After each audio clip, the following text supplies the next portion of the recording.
Didn't have a cholesterol problem yesterday, you may have one now. The new guidelines call for a huge boost in use of cholesterol-lowering drugs known as statins. The new numbers mean millions of Americans may be taking statin drugs for the rest of their lives. In some cases, it is a question of, hey, more people are getting treated for this, and this is great. In some cases, even more people should get treated, probably. But what's always muddying the waters here is that a major source of information to consumers and to doctors alike is the industry that stands to profit from these medicines. The guidelines were written by 9 experts on cholesterol. The National Institutes of Health, which sponsored the report, now says 6 of them have financial ties, such as speaking fees, research grants, or other funds with drug companies which make the most widely used medications. In recent years, Big Pharma has begun promoting more than just its treatments and products. Drug companies now increasingly advertise health conditions themselves. As a result, Big Pharma normalizes even the most obscure health disorders and presents them as common. It's frustrating. Just when you're ready to relax, that's when it happens. The urge to move, along with uncomfortable sensations in your legs. They're hard to describe, but they can even keep you from getting to sleep. You feel the urgent need to get up and move, just to get some relief. There's a name for it, restless leg syndrome. And if you have it, you're among the nearly 1 in 10 U.S. adults who do. Want to know more? Visit restlesslegs.com or talk to your doctor. Of all the things that industry does, this is probably the one thing that I think could be labeled as evil, that in order to make a profit, you're disease mongering, in other words, making population, medicalizing something that is just really part of everyday life. You often feel distracted, disorganized, restless, unable to finish things. Like the channel keeps changing in your mind and you can't control the remote. You guys have any thoughts? If you felt these symptoms your whole life, you may have adult ADD. So in other words, a person who is not yet a patient, who is actually feeling quite good, sits down to watch the evening news, and after seeing a few commercials, says to him or herself, you know, I'm not quite as healthy as I thought. Got to remember that appointment tomorrow. Did I send the car payment? What made me volunteer for that assignment? Introducing Lunesta, a sleep aid that can give you and your restless mind the sleep you need.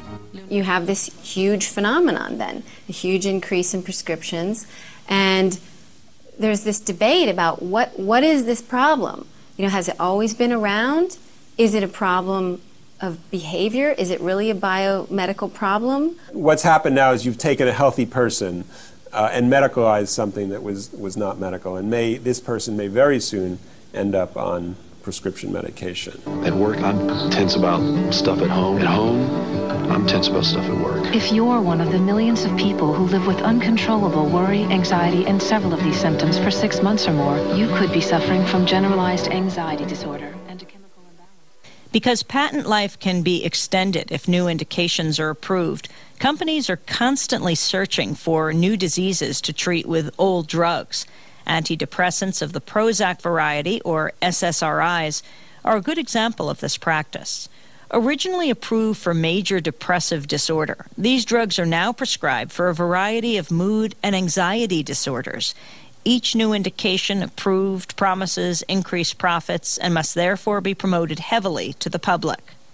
A striking example is how Paxil was revitalized as a treatment for social anxiety disorder. Its company hired a public relations firm to frame this condition as a major and common medical problem, and the firm launched a multifaceted campaign that moved beyond advertising to get stories about social anxiety disorder placed in print media and on television. This morning we begin a special 2-part series on social anxiety disorder. Many of us have suffered from shyness or fear of social situations at some point in our lives, but for millions of Americans, their anxiety can be debilitating. Paxil's award-winning product director was quoted as saying, "Every marketer's dream is to find an unidentified or unknown market and develop it. That's what we were able to do with social anxiety disorder." What it is, what it feels like, what it is, what it feels like, what it is. We know what social anxiety can feel like, and Paxil can help. When people begin to critique these advertisements and these campaigns, I think it's a little easy to actually forget about the people who do suffer from social anxiety disorder, who suffer from major depression, who suffer from post-traumatic stress disorders. You know, there are people who suffer from these conditions and whose lives are radically transformed by the medications, and I think that it's actually important to remember that. That doesn't mean that at the same time we're not sort of creating a culture of the worried well. People who might have this problem are sort of suddenly concerned that they have this problem. Over 10 million Americans suffer. Do you? If we take shyness, which is probably a part of the personality of most of us, in some situations, you know, it's an appealing part of people, part of their personality. And we turn it into a new entity and we call it social anxiety disorder. Now you've increased the size of the market. Now you can go out and you can advertise Paxil for social anxiety disorder, for somebody being shy. The Paxil CR ad reads to me a little bit like medicalizing normal experience. If you are one of the many who suffer from overwhelming anxiety and intense fear of social situations with unfamiliar people, now there's Paxil CR. Paxil CR helps relieve the symptoms of social anxiety disorder all day, so the real you can come through. You have people who look mostly comfortable, but you know, they're a little uncomfortable in a social setting, and we're turning that into a condition that needs significant treatment. You know, the SSRIs have a million side effects. They're not clean drugs, and to suggest that if you have a tough time going into a meeting and introducing yourself to people, you should be on an SSRI, I think is problematic. We are going to take a closer look tonight at the possible link between antidepressants and suicide. The other disturbing aspect of this class of antidepressants was the fact that these drugs were being prescribed to a large number of children. About 1 million children under 18 take such drugs now, with doctors writing 3 times as many prescriptions as they did a decade ago. And we don't know if the drugs were being used appropriately, if they were being used in children with major depressive disorder, or they were being used on a 12 or a 14-year-old boy that didn't make the football or the basketball team, and he felt sad. So you have this kind of system that has no brain, you know. It has profit as its goal, and it has no mind, and it just builds the market without thinking about, are there other ways we can deal with this? Is this something we want to pathologize? Is it something we want to see as a sickness? Critics have pointed to Prozac's reintroduction as Sarafem as one of the most disturbing examples of how companies simply promote new conditions in order to repackage old drugs. It's that week before your period. The irritability, mood swings, bloating. Think it's PMS. It could be PMDD, premenstrual dysphoric disorder.